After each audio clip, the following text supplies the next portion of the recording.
Radiação é um fenômeno quântico. Já discutimos o caso da radiação alfa. No caso da radiação gama, nós temos aqui um núcleo e esse núcleo emite fótons. A gente vai considerar aqui emissão fóton a fóton. De forma que a radiação gama nada mais é do que radiação eletromagnética. Como é que se entende a produção desse tipo de radiação pelo núcleo? Um átomo nunca emite o átomo como um todo, nunca emite os elétrons quando saltam de um nível para o outro.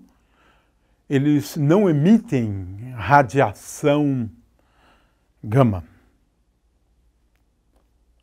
Qual é a diferença entre os dois tipos de radiação?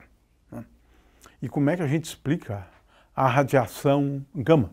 A gente explica a radiação gama da mesma forma que a gente explica a radiação eletromagnética por parte dos átomos. Ora, no caso dos átomos, como, por exemplo, o átomo de hidrogênio, nós sabemos que, por exemplo,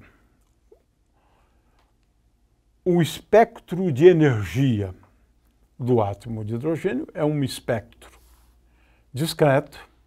Você tem aqui um nível que é o nível fundamental e tem agora os níveis, digamos, excitados. Sim, podemos chamá-los de excitados, né? Então aqui eu tenho E1, E2, né? N vai ficando cada vez mais próximos os espaçamentos, né? E aqui em cima você quase que não percebe, né, o espaçamento, mas assim é. Átomos exibem um espectro, né, discreto, né? E quando um elétron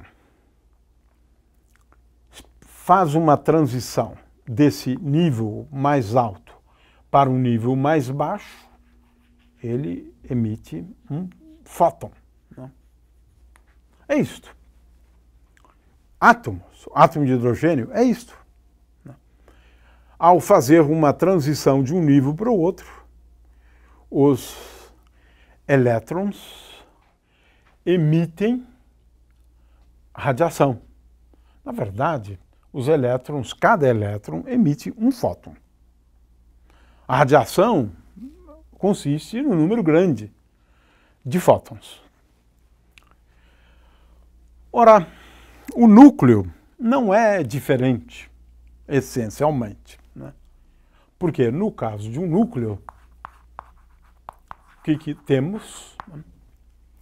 Olha, nós não temos elétrons no núcleo, nós temos prótons e nêutrons no núcleo. Mas nós estamos falando aqui de um estado ligado. E como estamos falando de um estado ligado, nós podemos falar também, né, de uma energia de ligação. E essa energia de ligação, no caso quântico, ela é um espectro de energias, é um espectro discreto. Ou seja, assim como acontece no caso dos átomos, no caso do núcleo, nós temos também um espectro discreto.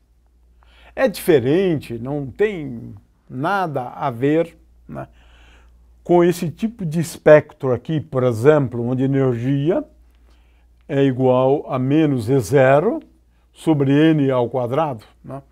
Aliás, e muito difícil prever o espectro dos núcleos, né?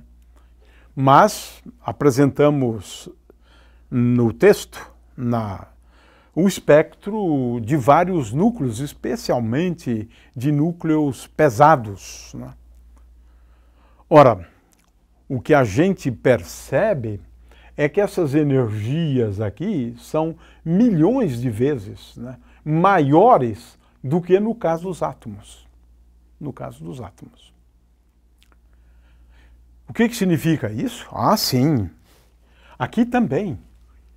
O próton, agora não tenho aqui elétrons, mas pode haver uma transição desse nível para esse, desse nível para esse, desse nível para esse. Emitindo o quê? Emitindo o quê? Emitindo fótons. Fótons. Ora, aqui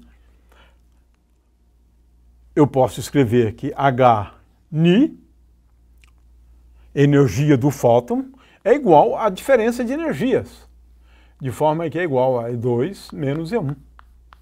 Só que, como essas energias aqui são milhões de vezes mais altas, esses fótons aqui são milhões de vezes, milhares, centenas de milhares de vezes, com energia milhares e milhões de vezes maior do que a energia desses fótons aqui emitidas pelos átomos. O que significa isso? Significa que a frequência da radiação emitida já é uma frequência que pertence, do ponto de vista do espectro eletromagnético, à radiação gama. Radiação gama. Isto, novamente. Por quê? Estas energias aqui, essas diferenças de energia, são centenas de milhares de vezes, são milhões de vezes, né, maiores do que as de um átomo. Consequentemente, o mesmo vale para a frequência da radiação emitida. De qualquer maneira, o fato é o seguinte: radiação gama é uma consequência da natureza discreta do espectro dos núcleos, daquelas partículas que formam um estado ligado. Portanto, tem uma natureza quântica. É um fenômeno que só pode ser explicado à luz da física quântica.